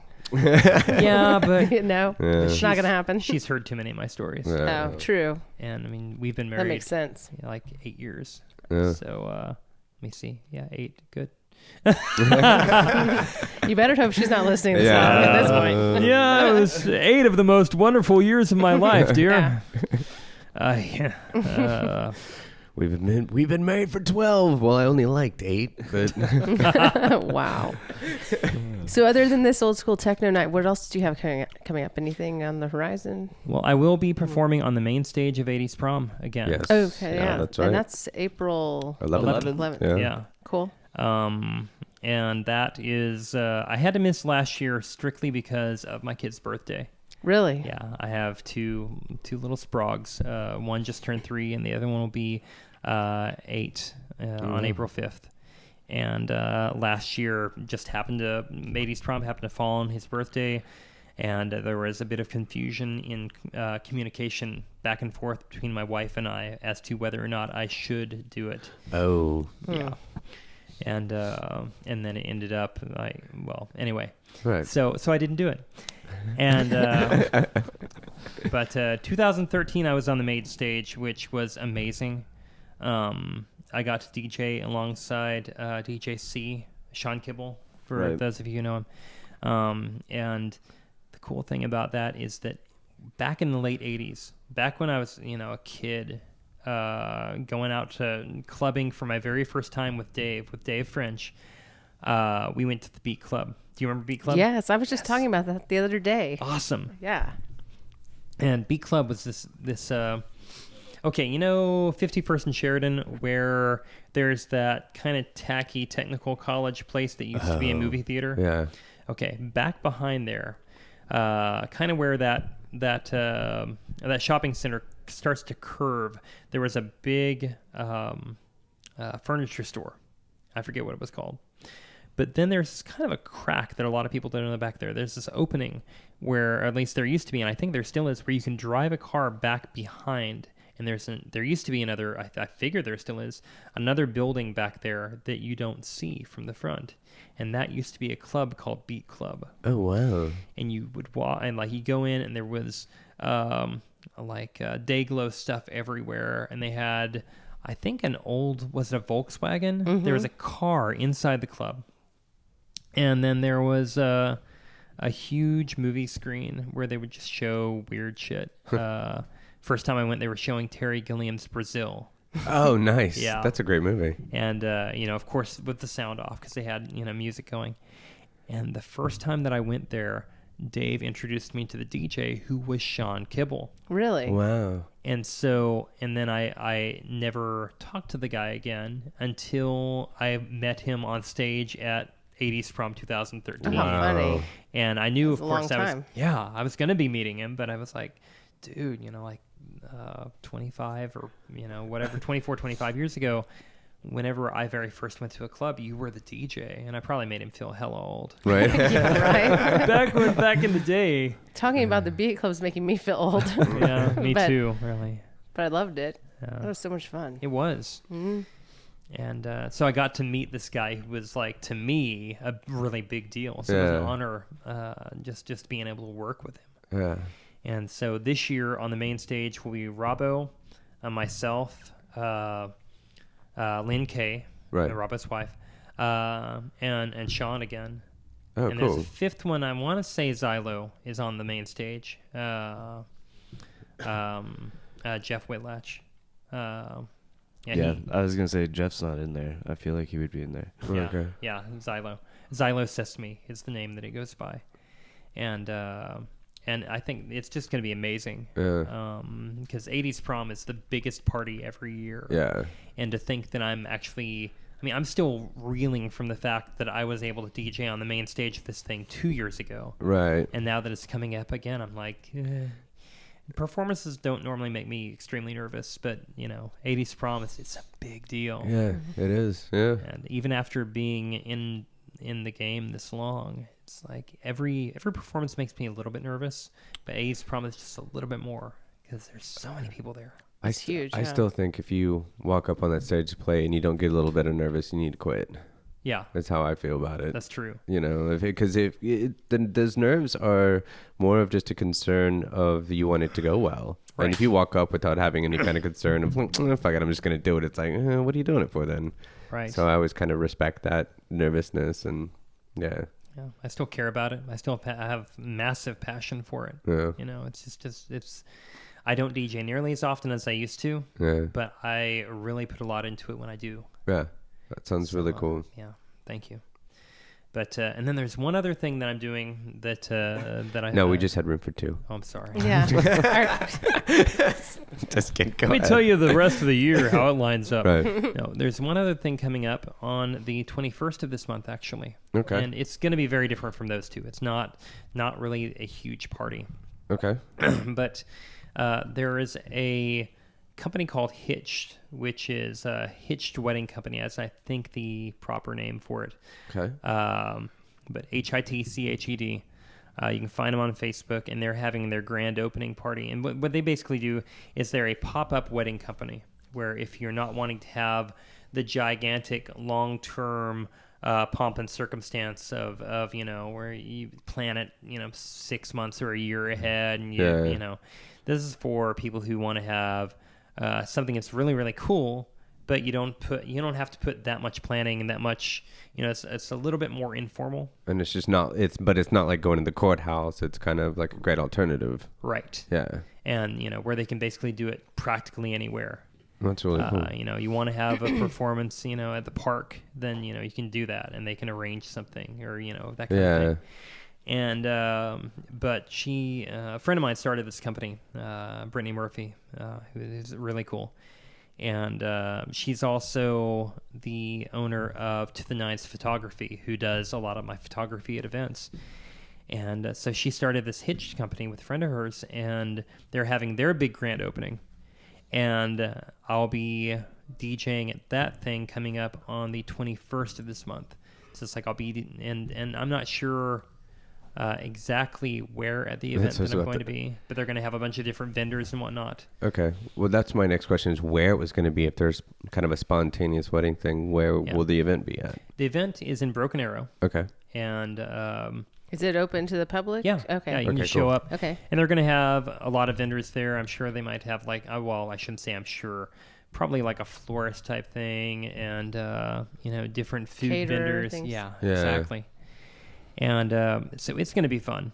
And I guess that will warm me up for Old School Techno Night because that's just 1 week later. Yeah. Right. And then 80s Promise 2 weeks after that. So, but yeah, and at that first one, I'll be playing modern stuff and older stuff. Yeah. And I even get modern stuff on vinyl, amazingly enough. So, I'll still play, like I said, I'll play stuff on CD when I have to. I have nothing against it. But I'd much rather, if I'm actually doing mixing, I'd much rather be doing it just straight from actual vinyl. You got excitement coming up. Yeah. Right. Good stuff. Yeah. Got to stock up on the energy drinks and whatnot. Right. Yeah. Well, speaking of which, where can people find you on the interwebs?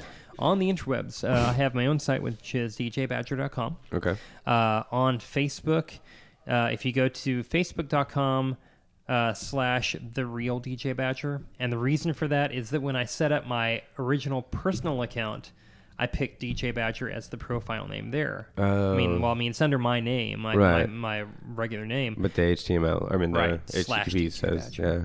And then whenever I set up my, business / band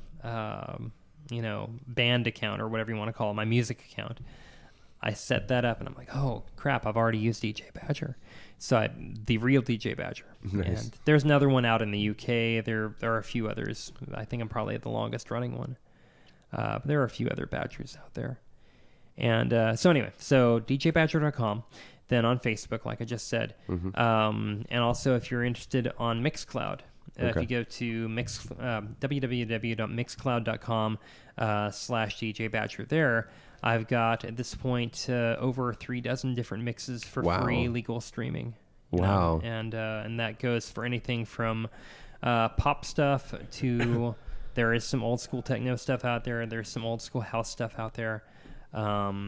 There are short workout sets. If you go to the gym, there's some stuff like that's 35, 40 minutes. Okay. There are even some down-tempo, trip-hop, and ambient type of stuff out there. Just all sorts of different stuff on that account. And all these, by the way, like the Facebook and the Mixcloud account, are linked on my djbadger.com site. So if you just want to go there. And then I should throw in that the event page for Old School Techno Night, if you go to oldschooltechno.com, which I'm still blown away that nobody else had claimed that. Oh, that is wow. crazy. Yeah, I was surprised when I saw that on the flyer. Mm-hmm. Yeah, I did a search for it. Oh, wow. And it's like, it's available. What? Yes. Okay. Yeah. Take my money. I own that now. Yeah. So wild. Yeah, oldschooltechno.com, and it will take you straight to the site for the party.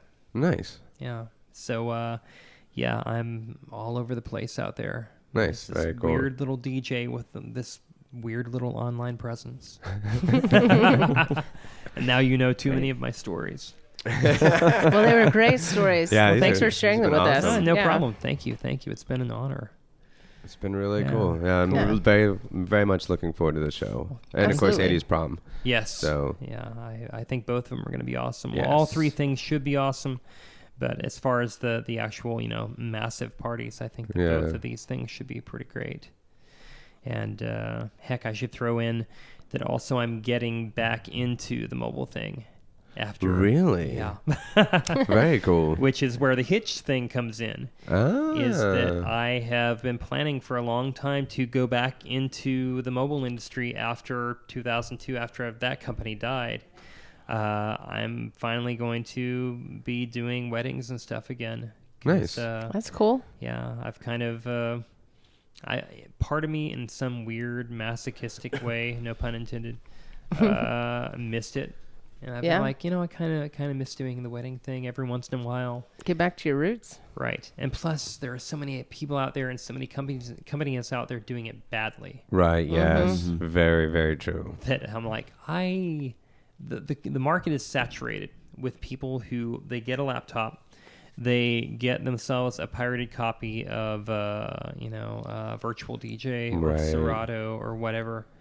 And then they're like, okay, now I'm a DJ, and now I can go swap hard drives with my buddy and get a few thousand songs that way, and then I can call myself a professional DJ, and I it's can just make train wreck after train wreck, Yes. and yeah. and how many different wedding receptions have been ruined by the so-called Yeah. pro guy they found on Craigslist. Who charges him out, an arm and a leg for Right. nothing. Yeah. I'm like, if you're gonna invest in that, you should do it right and get somebody who knows what they're doing. Yeah. And there are companies out there, I'm not going to name names, but there are some major companies out there who I've seen where I was just like, really? Yeah. A friend of mine would get somebody from one of the wedding shows, and I'd look at this DJ and go, this is what you got for Yeah. that much money. I could do this again. Yeah, right. And I could do it right. So I'm sorry. I feel like I'm just self-pimping left and right No, here. that's, help Kinda what's- yourself. That's the yeah, point. exactly. That is the point. But But, wedding season is coming up, and yeah. so if anybody's looking for them, can they go ahead and contact you on Yeah. djbadger.com? And Yeah.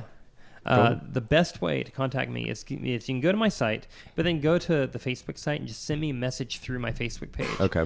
I check Facebook more often than I check any email address. Yeah. And so it's one of those, I just, go to Facebook, look up my site, send me a message there, and I'll say I'm not cheap. I'm not a $50 DJ. Right. Absolutely. But I take a lot of pride in my work, and I actually use equipment that's not shit. right. Yeah. So, and I won't cuss a lot at your wedding if you're interested. I can actually talk cleanly if I want to. Right. You guys are just so cool. I feel so relaxed telling you my orgy stories. Right, yeah. If you have a wedding or an orgy that you need to DJ for, Yeah, I can do either. He's prepared for both. wedding, bar mitzvahs. No, I don't do bar mitzvahs. I don't. That would just be weird. I did back in the day. I used to Did do you? kids parties, and after a few of them, I just said no. No. Sounds like a nightmare. It was. There was this here. Want to hear another nightmare story? I do. Yes, Here we yes. go. Let's hear it. I've got a few. Oh, actually, let me. I don't want to take up too much. No, of your no, time. please, continue. Because I have two good nightmare stories from back in the day of Okay. my old mobile stories. And the first one, since we're on the topic of kids parties, is I used to. I mean, back in the EKG days, we got so many calls about just different types of things, and we did proms and weddings and homecomings and bar mitzvahs. Well, we did a few of those. We did in birthday parties and reunions and corporate things. And, just basically anything that a mobile show would do. And some of the most painful ones were middle schools. They were just horrible because the kids wouldn't dance because they were self-conscious, but they'd be pissed at you because the kids weren't dancing. Right, yeah. And then you'd get a lot of kids, we want to hear Marilyn Manson. Well, Marilyn Manson sucks. No. Right, yeah. I'm not playing that here. No, Right, yeah. yeah. Anyway, but as far as the bar mitzvahs go, and there are a lot of bar mitzvahs out there that are great parties. And I did do a couple of them where I was like, wow, this really went well. But there was this one. Oh, no. The lady calls me up. Hi, I have a son who is having a bar mitzvah. Okay, sure. I throw my price out, and she says, okay. And it's at, I think it was at the Sheraton Hotel. And upstairs, and we had to go through this veritable maze of back channels to Right. get in, and just pain in the ass. But it goes with the territory. Sometimes you have to do that. We get back there and set up and get into this small room, and they had me at the back center of the room, which was good, Right. facing towards the door. And I advertised, this is, I'm a DJ. That's what I do. DJ, lights, etc. That's music stuff. So music guy, me at the back of the room. Then they had a vendor at either side of the room, like either of the opposing walls. I forget what one of them was. Like maybe somebody doing maybe balloon animals or something. I don't remember. Okay. And then the other one was a guy who was doing either snow cones or he had some kind of like ice cream setup that had like these, canisters of ice cream in, sat down in ice so that, keep them cold. Right. And I forget exactly what his gig was. But we start doing this gig, and the parents, they show up, and they're like, okay, here are the kids. We adults have a party of our own going on down the hall, so you just keep an eye on them. And we'll be checking in every now and then. So basically, it wasn't so much a bar mitzvah It was a babysitting job. Exactly. Wow. That's horrible. And these kids I'd were have little been shits. pissed. Yeah, oh man. They were just, I just watched their turd dumplings for about 3 hours. God. And the kids would just come up and just scream. They're like, instead of just, hi, I'd like to hear such and such. I mean, they were just like shouting out demands and whatnot. Yeah. They were just entitled little, Well, horrible. I was going to say, you knew they were going to be brats because if the parents are doing this now, you know that this is a regular thing they do. Right. They just kind of throw their kids off onto somebody else and, Right. So hence the entitlement, the bratness, and Jesus, God, I would have probably lit the room on fire. Not quite. I did my job, and there was even a point where these kids, and I sound like I hate kids. I have 2 kids of my own. Right. There are a lot of good kids out there. These weren't them. Right. This particular batch of children were just little shit McNuggets, and they started having an ice fight. Right in front of my electronic equipment. Oh, no. Right. So, like, suddenly these kids go over to whatever the ice vendor guy was, the ice cream, or, and grabbing handfuls of the shaved ice and, like, just coming right in front of the speakers and stuff and just, like, smashing it at each other. Oh, my gosh. And I had to shut down the music. I'm like, guys, stop. And then just a few moments later, they're at it again, and you have to shut it down and yell at them again. And then, like, later on in the event, I was playing music and again using actual, I had the turntables going, and if you can imagine, this little girl comes up with a piece of string about 7-8 inches long and just drops it on the record just to watch it go around and catch the needle. God.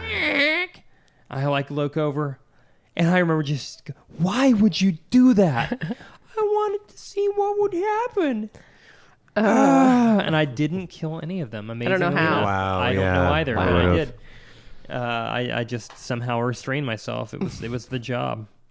And every once in a while, maybe 45 minutes to an hour, you'd see an adult pop their head in and then go back to. I presume they were getting hammered down that way. Probably. I can't say that for sure, but I know that if I had kids like that, I'd want to just You would be getting hammered down. They Absolutely. had some fetish party down the hall. They kept showing up in thongs, leather harnesses. Hey, how's the bar mitzvah going? All right. Leather mask, they unzip it to talk to you. How's it going? You all right? All right, zip. Zip mazel tov. Zip.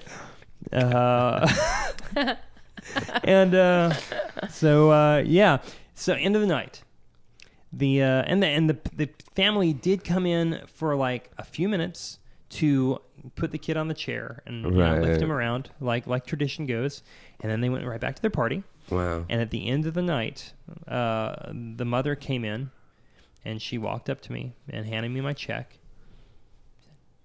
I thought you were going to play games with him and stuff.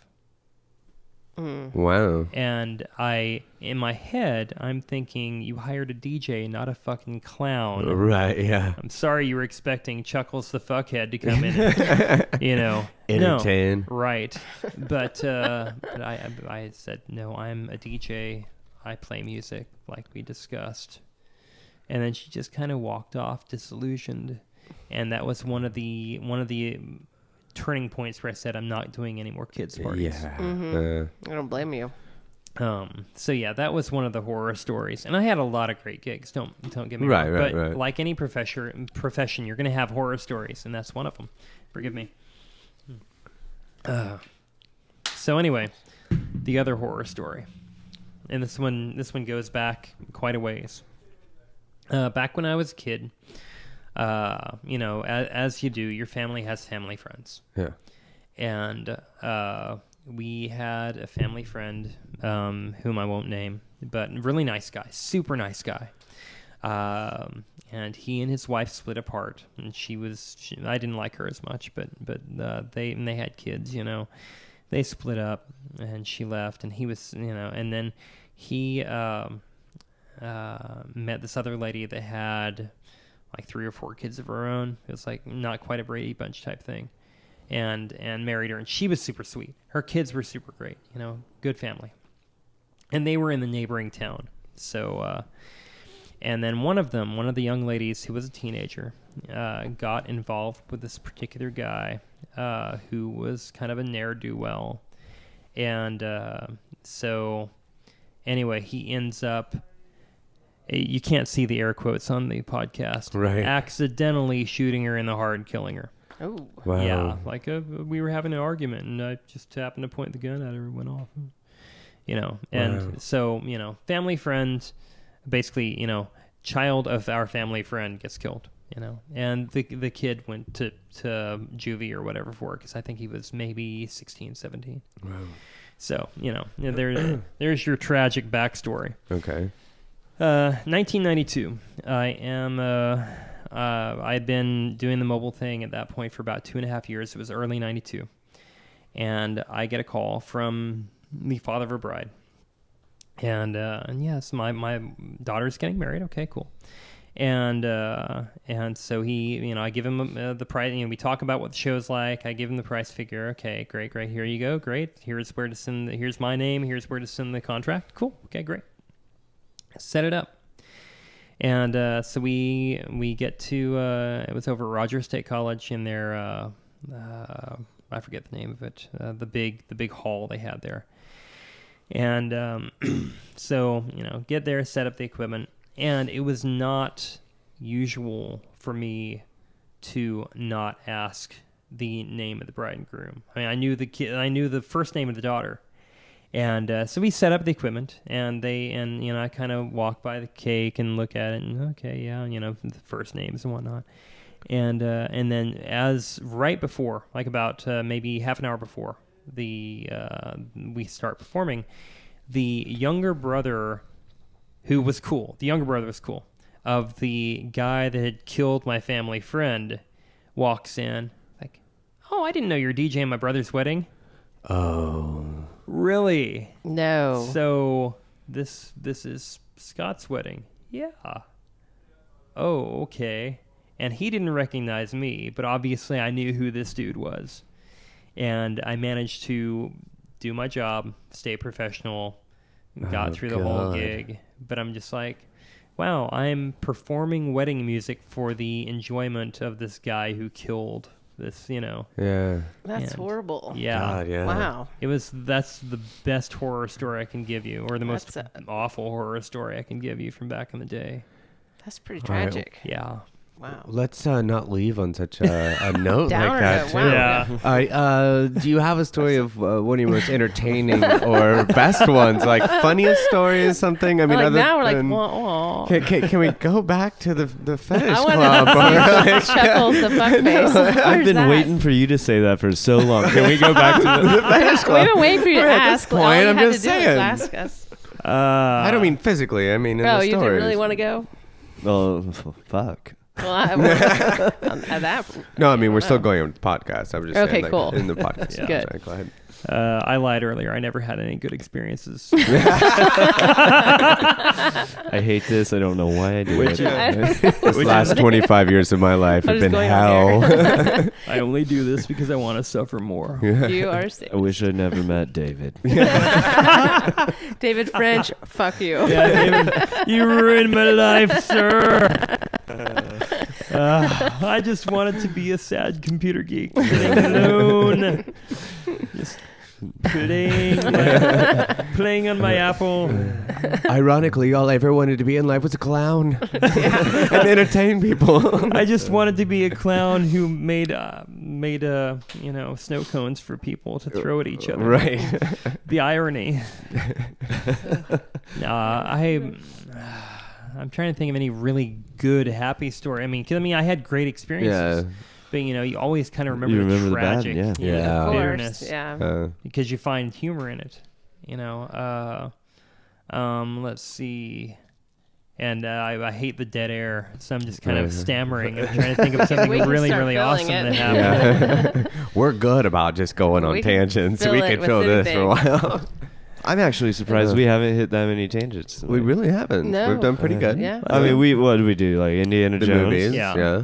and Crow and Well, we just went on that movie tangent, but we pulled it back. Yeah. pretty well. We didn't go Yeah. too far. There's I pulled it times back. that, Heck, bring up a tangent. Sure. I'm more than happy. I can Get it on a tangent. talk shit for a while. Let's do this. We're gonna have a separate podcast with you about your Atari collection. Please do. Right. That's Yeah. episode 2. Yes, Yeah. That'd be great. we would love to hear about that. I own Custer's Revenge. Wow. Nice. If you know what that is. Wow. Yeah, I do. Yeah. Really? I do. Yeah. Holy crap. Yeah. I've got. Are you like Atari geeks as well? Well, I mean, that's, I grew up with it, Okay. but, I'm not. We're all I mean, it's gamers. just more of Gamers. like, yeah. Okay. Well, are you familiar at all with Chase the Chuck Wagon? No. Okay. No. Are you? Mm-mm. Okay. Atari digression. Here we go. Here's the tangent. Yeah. Here's There the we go. tangent. You all are welcome. The got my Atari in 1981 for Christmas, and I'd wanted one for a while, and in the 80s, that up until the point that I got hooked on music, that was one of my major things, was the Atari, and then I got into computing and whatnot. But I've always kind of cycled around the obsession. The obsession going back every once in a while to. It's like I have cyclical obsessions. Is what I call them. Where I will do either like every once in a while, I'll be like, I need to work on my Depeche Mode collection. And I buy, I go back. Oh, I missed this and this and this. I have a few gaps. And then I cycle back around to the Atari thing, and then I cycle around to let's get some DJ lights. And my wife hates all this. And but the Atari thing, I started in 81, and I now have over 300 of the games with the boxes and instructions. How many games That's the are there crazy total? part. I want to say between 500 and 1,000. There are a lot. Okay. Wow. And a lot of really bad ones. Yeah. There are a lot of Right. good ones, but there are a lot of bad ones. I- But to get yeah, the probably boxes mostly and the bad. instructions, that's got to be hard to find. Yeah. And the I prices just keep going up. Uh-huh. They're Yeah. getting really expensive on some of these things. So Yeah. But luckily, I lived through the crash of the gaming industry. So there was a time back then when you could get brand new games at Target for $5. Yeah. And they would just have piles of them, and you just Ah. walk in, and just you throw 6 of them in the cart, and for $30 you've got 6 games. Yeah. That was when things just hit bottom. Yeah. Because basically the industry got flooded. It's like you had different companies knew, they saw, oh, this is getting profitable, and so all these different companies said, oh, well, we can make an Atari game, and they'd throw out let's whip something really shitty together and throw it out there for some profit, and it just weighed down and it was a crash, and anyway, I'm digressing even from the digression. There was a game called Chase the Chuck Wagon, and it was available in 1983, made available only if you saved up enough Purina dog food proofs of purchase. You couldn't buy it in stores. Mm. And it for a while was considered one of the holy grails of Atari collecting. It's still a big deal. It's not as big as some of them now that we have the internet. Then there are databases of what's more rare. and Right. whatnot. Yeah. But to find a Chase the Chuck Wagon anywhere, just cart itself, is very rare. And I found in 2001, I was just dicking around on eBay, and I find somebody that had one with the box and the little instruction sheet that came with it. And I'm like, okay, yeah, I want this. And my girlfriend at the time, I remember. I'm one of those snipers where I'll just wait until the last few seconds to drop in a bid to get the best deal. But this is something I knew was going to be expensive no matter what. My girlfriend at the time, I remember just sitting there staring at the computer screen. I'm like, go in the living room. I'll be in there in a few minutes. And then basically I'm thinking, I do not want you to know how much I'm going to pay for a stupid Atari game. Right. Which, by the way, the gameplay for the game sucks. It's not even Right. that great of a game. But it's just this one of those, collection. it's one of those points of pride if you can find just the cartridge, but get the box. Oh. And so yeah, I dropped in my bid, and I shouldn't say how much I paid for it, but it rhymes with $265. Oh, wow. And the most expensive one I've ever bought. And Wow. that sounds really pretentious of me to say how much it was. No, No, not at all. it was- I was going to ask you Yeah, anyway. I know. I was getting Yeah. curious. Yeah. Yeah, it's the most by. I was thinking it would have Yeah. been more. So did I. I was Yeah. planning on Probably paying quite a would bit be, more. right? Yeah. Yeah, but I dropped it in, and boom, went just all the other bids that had been put in up until that point. I guess there were other people sniping it, and it shot up to 265, and boom, got it. Wow. And brought had it shipped, and it was in just beautiful condition. I've got it like inside a cardboard box, like an external box, so it doesn't get smushed in any way. But man, this is quite a digression. But that particular cartridge, though, that's one of the high points of my collection. People don't know, or a lot of people don't know, they made a Halloween game and a Texas Chainsaw Massacre game that had some of the earliest depictions of graphic violence on a home console. Wow. Like in Halloween, you play the Jamie Lee Curtis type, the babysitter character. Uh-huh. And when Michael Myers comes in, if he hits you with his little digitized, badly rendered knife, then your little character runs off the screen with no head, with like blood spurting out of her neck. Oh, wow. And back then, that was horrific. Yeah. You know, Yeah. I mean, it was Right. 1983. So it didn't see a lot of store shelves. Yeah. And that one's another one that's a pretty big deal to find. And I've managed to get that and Texas Chainsaw Massacre, where, by the way, you play Leatherface Oh, that's Oh, cool. nice. going after people. Let's see. Then there was Custer's Revenge, like I said. That one I found mid-90s online. Oh, wow. Let's see. Custer's Revenge, for those of you who don't know, is an absolutely terrible, terrible adult video game where you play Custer and you're going across the screen to have relations with, I think it's supposed to be Pocahontas, even though they were not anywhere in the same area of time. I was trying to remember. While these arrows are flying at you from the sky. Right. And Pocahontas is obviously into it because she's tied to a stake while you're doing this, which is just awful. It's a terrible game. Look it up on YouTube. Right. It's horrible. And yeah. But it's a big collector's item. Right. And I feel bad even saying that. Yeah, I've got this game. Where you Well, see, like, I remember back in the day, I had, like, pardon me. probably just, like, 50 or 60 of them growing up, and I do remember half of them being just crap, you know? Yes. You'd buy them thinking, oh, this is cool, or they'd stick some kind of, like, brand on there, or, like, cartoon or something you're familiar with, or whatever, and you'd be like, oh, this is going to be great. You get it home, and you're just like, this, what, why? Right. You know? But I just Yeah. remember, like, the old classics, like Pitfall and, stuff like that, of course. Pitfall But, was amazing. yeah. Pitfall 2 was great. Did you ever play Pitfall 2? I don't remember it as well as Pitfall 1. I remember what the cartridge looks like of Okay. Pitfall 2, but I don't remember the game as much as I remember Pitfall 1. The big thing about Pitfall 2, well, the level design is fantastic.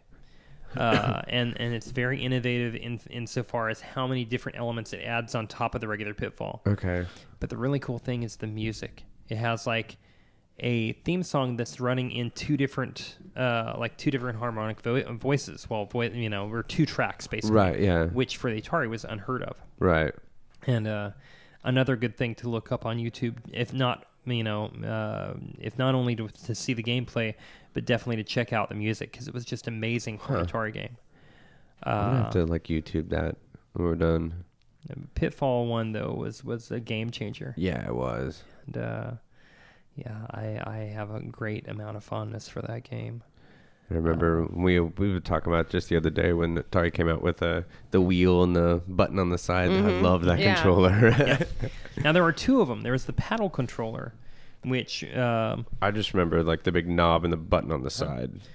And that's the one where you could twist it and eventually hit the end. Yeah. Okay. Yeah.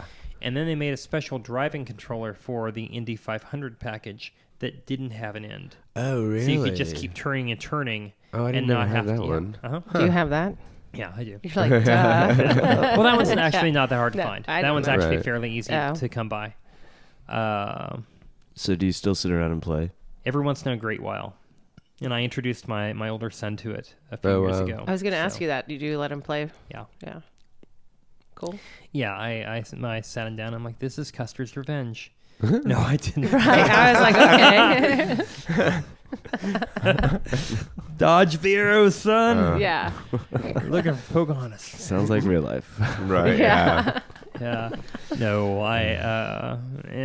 but then again, my son though was playing Mario Brothers on the Wii at 2 years old. Wow. So whenever I introduced him to the Atari games, he was already hooked on the Wii. Oh. So it was like kind of like, I mean, this is It's kind of cool. alright. Yeah. But there were games that he did like. And what a lot of people don't realize is there are still people out there who are programming Atari games and releasing new ones. Really? Yeah, I that's didn't still know that going either. on. Wow. Wow, I did Yep. not know that. Yeah, the homebrews are pretty fun to get your hands on. I had a homebrew on a NES a couple years ago, Assimilation. It was a great game. It's kind of nice now that we've gone through all the bullshit games. These people making homebrew games, some of them are actually pretty decent. Yeah. I think Yeah. I had a buddy, he met a guy, he teaches some computer classes, and one of the things he has all his students do is make homebrew games. Wow. That's really cool. That would be fun. And he had a whole bunch of, he had these just tons of these games people have made, didn't have anything to do with them, and he's talking to my friend and being like, do you want to just come pick them up and take them? Because I got too many of them. Wow. He's like, I totally want to check that out. But There's a company called Atari Age down in Texas. Okay. And if you go to atariage.com, there are people making the new homebrews. There are also people who take the old games and hack them to add new elements or just to change things around. Interesting. Like, for instance, you remember Combat? Oh, of course you remember Combat. Yeah. For those of you who don't know, Combat was this very, very early game that was packaged with the Atari for years. It was the one that came with it, Yeah. and you could play tank versus tank or airplane versus airplane. You just shot the hell out of one another until time ran out. I always did tank versus tank. It was fun. With the little walls where you could ricochet. Yeah, Bing, bing, yeah. bing, bing, bing, bing, bing. Man, I haven't thought of these in forever. Well, somebody took that and added in but I think it's either between levels. I don't think it's during the game. I don't think they were able to at the time put it over the game. I could be wrong. Where it plays Rock the Casbah. And they released it, you can buy it at Atari Age on cartridge with a picture of the Clash on the label, and it's called Combat Rock. Nice. That's cool. That is awesome. And they did another type of thing with, you remember Berserk with the robots? Mm-hmm. Yeah. I'm trying to remember that one. I'm not recalling it, but Yeah. You played this little humanoid running around mazes and shooting robots, and if you waited in a room too long, a bouncing happy face called Evil Otto would start chasing you, and it could bounce through the walls. And the walls were all sounded electric. familiar, Yeah. Somebody took that and put between every time you went out of a screen, it would play Mr. Roboto. Nice. Yeah, so that's another one you can buy from there. Anyway, but some of the homebrews were great, and back in 2004, wow, this is a hell of a digression, people. Right. 2004, I met Lana, who is now my wife. Okay. But met her and we went out for an absurdly short amount of time before I decided to propose. Right. And she knew I was a geek. I mean, that was. I mean, she's a geek. I'm a geek. And I knew there were people out there on the Atari Age forums who could do pretty amazing things. So I found a guy, I'm trying to remember, Paul Slocum, I think is his name, who hacked Atari Donkey Kong, the terrible Atari port of Donkey Kong. And so that after the first level, instead of going to level 2, it forms a heart out of the girders, and it says, "Will you marry me, Lana?" on the screen. Wow, that's really cool. Yeah. That is really cool. So then I set up this Atari night for some friends of mine, and I had her play Donkey Kong, telling her just get past the first, see if you can make him past the first level. And of course she did, and then I whipped out the ring and ta-da! Wow. Badass. That is pretty badass. That is really badass. Yeah, I like that it's a really lot. Didn't good. see that coming. Bad. Yeah. Oh. And then funny thing was that one of her friends who was sitting in front of us at the time, like I was sitting on the couch, she was sitting on the couch. This particular gentleman was sitting a couple of paces ahead of us in front of the TV. And he was a bit of a stoner. Okay. And had a tendency to space out every now and then. Oh, no. And so it pops up, "Will you marry me, Lana?" And he recalled a few moments later that when it first popped up, I don't remember the princess's name being Lana. That's funny. Oh no. Yeah. Oh. She's not your princess. Right. All right. Well, I But, think that's a great note to end it yeah, on. Actually, great. like There you that's go. before we go back down any like Yeah, nightmare that's starts. Love conquers all, Yes. people. Always. Always. Now that you've heard That's, your stories of the, depravity, Right. and now I'm a decent family man with a wife and kids. There you go. Yeah. Mhm. Yeah. Old school techno night, March 28th. Yes. First yes, shop. Be there. All right. All right. Thanks a lot. Thank you. Enjoyed it.